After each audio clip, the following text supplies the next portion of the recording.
let's move on to our final segment of the show.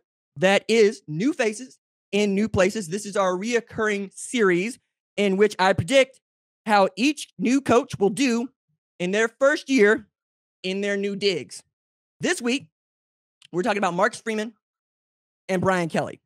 So the question before us is, how will Marcus Freeman in year one be at Notre Dame? And year one's kind of got an asterisk here, right? Because he took over the team right before the Fiesta Bowl. No pressure there. And they really did play outstanding. That was a really great game for as long as it was against Oklahoma State.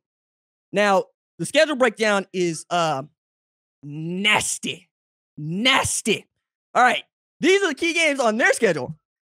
At Ohio State on September 3rd. Out the box. In Columbus. In Marcus Freeman's alma mater. Oh, yeah. I'm here for this. At North Carolina on September 24th, which I think is a sneakily good game. As yeah, they're going to have a new quarterback, but those dudes can go. Drake May, anybody? Then they're versus Brigham Young, which again, BYU ain't no pushover. BYU ain't no chumps. What are we going to get? We're going to get Mormons versus Catholics in this one. I'm excited about that. I can get up for that. I'm here for that. Kalani Sitake versus Marcus Freeman in a bench off. Put them both on bench, 225 for reps. I don't know who I'm choosing here. I don't know how many of y'all seen Kalani Sitake, but I've seen Kalani Sitake. He can still move some weight. Then we got Clemson at Notre Dame on November 5th. Boston College, which again, I think is a sneakily good game because Phil Jurkovec is back. Jeff Hapley is probably the most slept on head coach in the ACC. And then you're at USC on November 26th, for which I really think that's going to be another great measuring stick for Marcus Freeman in year one. Is Lincoln Riley's going to be in year one too. That's not an easy schedule. There's nothing about that is easy. You got a team that played a national championship in the last 3 years in Ohio State. North Carolina team that pushed everybody, including Wake, at the end. BYU, who has more or less been destroying the entire Pac-12. We'll say what you want, but they would have been the Pac-12 champs last year, probably the year before that, if they were in it. You got a Clemson team that won 10 games, and we called them weak. Okay. You got a Boston College team that was up 18 on said Clemson team, and we call them weak. And then we have USC, who is full of basically transfer All-Americans. I will be shocked to know that they could run the table, but this is a year for which if Notre Dame ran the table, I'm the last person who's going to keep them out of the college football playoff. Normally, I'm not that guy. Normally, I'm the guy telling you, Notre Dame fans, to join the ACC and stop this open marriage with the ACC. Okay? Just join a conference. It's fine. You don't need to be independent. We got enough of those on campus as it is. Go join a frat. Go join a sorority. Get like us, because we don't want to keep treating you like this. I don't want to have to keep pointing out that you have not actually tied the knot with the ACC. Okay? I'm from Oklahoma. I want to see you make it honorable. Okay? Now, star players for Notre Dame. Quarterback Tyler Buckner. For what they asked him to do, and I consulting producer Tyler about this, who is a Notre Dame alumnus, he's pretty good. Like I've seen enough of Tyler Buckner in high school to know that dude could play football, right? I also understood why Jack Cohn was the guy last year, but Tyler Buckner is going to have an opportunity, I think, this year to really turn some heads in a year where they're going to need that quarterback position to be one that is mobile once again. You missed that Ian Book aspect of Notre Dame's quarterback play, and quite frankly, the reason why Ian Book ends up in that spot over a Brandon Wimbush some years ago is because he was much better when the play broke down. Tight end Michael Mayer. Look, Michael Mayer. I keep wanting to make that dude into, Halloween or whatnot, because that's what he is as a tight end. That's not a tight end. That's a wide receiver that's just oversized. Like it's disgusting what he could do. I don't get on with the baby Gronk thing because I think that we're doing Gronk a disservice at this point.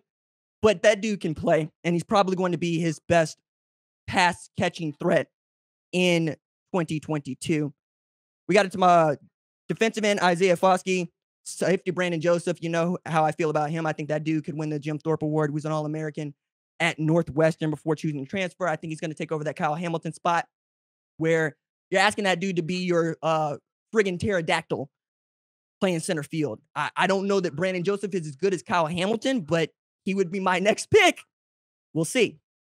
And then Chris Tyree at running back. I love Chris Tyree. I know that there are lots of Notre Dame fans that don't, but Logan Diggs is out for 4 to 6 months with a torn labrum surgery. You're going to have to lean on him a bit. Now, the recruits to know, linebacker Jalen Sneed, running back Jadarian Price because Diggs is out. Jalen Sneed's 5-star, who's probably going to be like the Wu Assassin. Remember Jeremiah Owusu-Koramoah? Yeah. I missed that dude because that was like a safety playing inside linebacker, and I didn't think he was going to be able to transition well at the NFL level. I was wrong. To be that fast and to be a heat-seeking missile at that size, it's not common. And I really want to credit Marcus Freeman for being able to bring in another talented linebacker at a place that's been producing. Let's be honest about it. Talented linebackers for the last 10 years. At least in my lifetime, Manti Te'o. I think we got Danny Tranquil.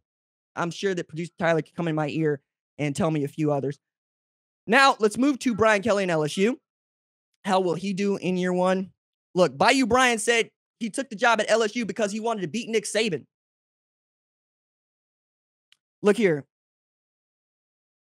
In all honesty, I want to be 6'6", 260 pounds, run a 4.4 and be bulletproof. I'm still waiting. Nick Saban. Look, man, I understand that you at LSU, and I think that's one of the best jobs in the country, if not the best job in the country. But there's a reason why a lot of people say they want to beat Nick Saban. Jimbo Fisher want to beat Nick Saban. Lane Kiffin want to beat Nick Saban. Show me somebody that don't want to beat Nick Saban. Okay? And by the way, stop treating beating Nick Saban as if that means you're going to win the national championship. Because that's not what that means, dog. Like, Michigan thought that beating Ohio State meant they were going to win the national championship. That's not what that means, dog. The SEC is a monster. And the SEC West is a monster. Okay? Just gonna show up there talking about, I want to beat Nick Saban. While you at it, go back to talking like you're from Massachusetts. All right? Bro, just stop all this nonsense. Schedule breakdown. Your versus Florida State on September 4th. I put that on here because you damn near lost that game to a Florida State team I thought was going to be good. Turned out to be actual bad. Okay. Tennessee, I think, is quietly going to be pretty good. I don't want to say it too loud because Hendon Hooker got to stay healthy. And they didn't do a good job of keeping that man upright last year. But if you can go that go-fast offense with Josh Heupel and Hendon Hooker can be about it, Tennessee might be about it. We'll see. Yeah, versus Ole Miss, get Ole Miss at Tiger Stadium on October 22nd. I think Ole Miss is going to hand you your head, but that's just me. You're at Alabama, or excuse me, you're versus Alabama on November 5th. You're not going to win. Come after me, LSU fans. You're not talented enough right now to beat up on Alabama. You don't even know who the starting quarterback is, and I'm going to get to that here in a second. Alabama not only knows who they are this year, but they have the reigning Heisman winner at quarterback, and they got a little bit more filthy and healthy at running back.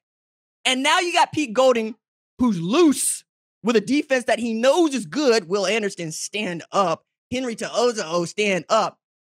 Look, we'll talk about November 5th if it happens that LSU pulls off this upset.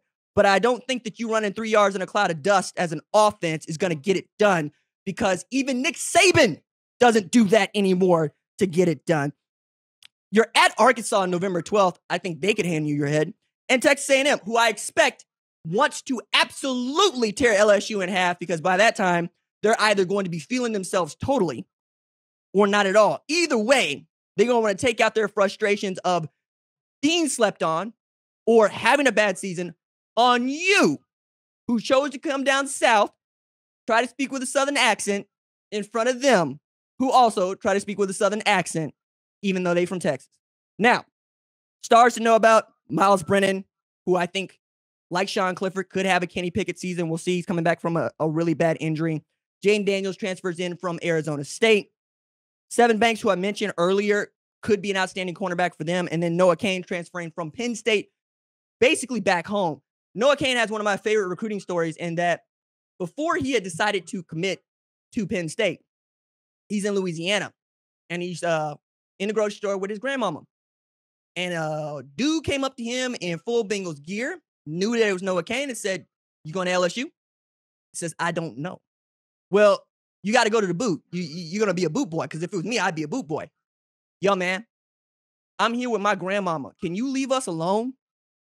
I love that, because in that moment, Noah Cain is quite honestly a grandson with his grandmama.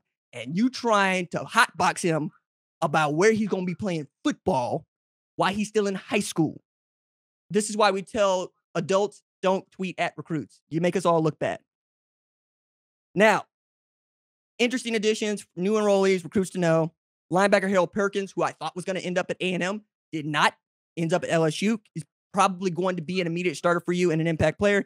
And I'm going to cheat a little bit and say Matt House, defensive coordinator. The last time Matt House called defense in the SEC, his defense gave up just 16.8 points per game, allowed 186.3 passing yards per game in the SEC, created 1.5 turnovers per game, and his team finished 10-3 and ranked number 12 in the final AP poll. I will give you all of 5 seconds to tell me which team he was coaching for.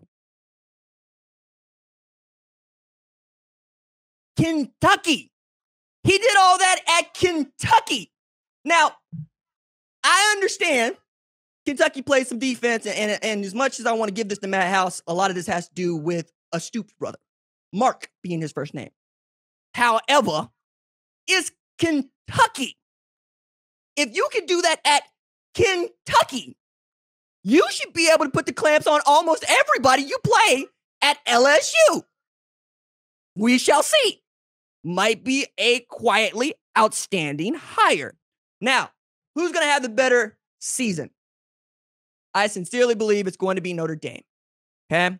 I could see Notre Dame winning 10 games pretty simply and easily. Ohio State, that doesn't even rate for me. The game that they cannot afford to lose are North Carolina, Boston College, SC, BYU. You lose to Clemson, you lose to Ohio State, we're going to let that go. I know that they don't want to let that go, but I would let that go. Meanwhile, Brian Kelly has the entire SEC West and a Florida State team that remembers him and wants his head.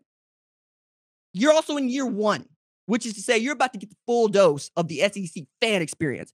And let me tell you, they don't fight fair. There's a reason why Ed Orgeron wanted to fight dudes at UCLA, because he's used to SEC fans.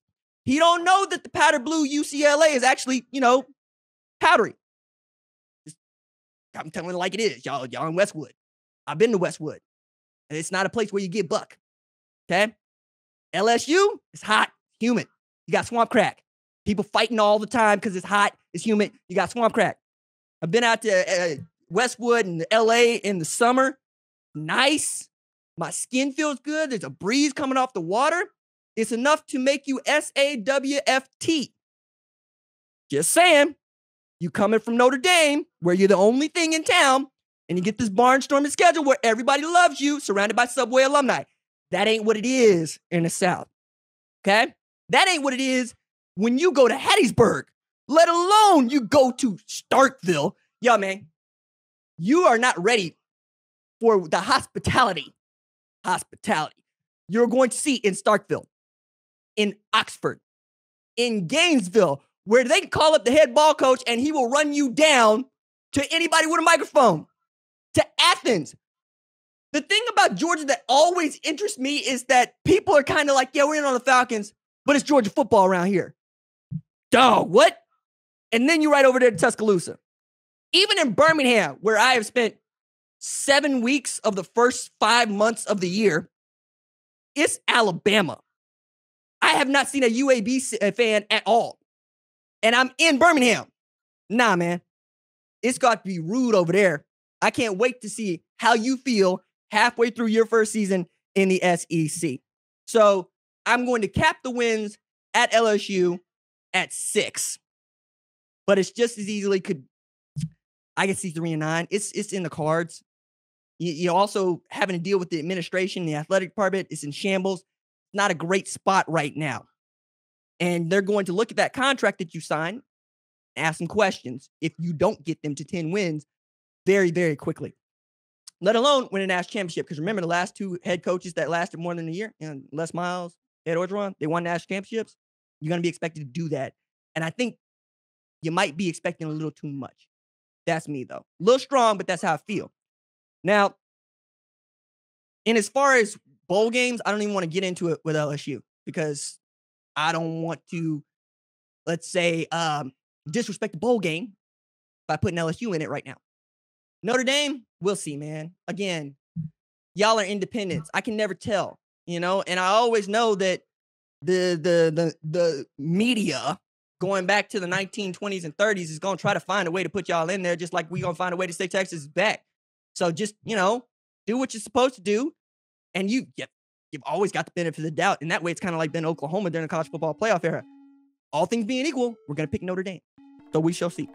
Hey, kinfolk, I appreciate you for watching. Subscribe here and ring the bell so you don't miss the latest upload to the channel. Also, be sure to watch more videos here, like FS1 Studio shows and the best from Fox Sports and Fox Sports Digital.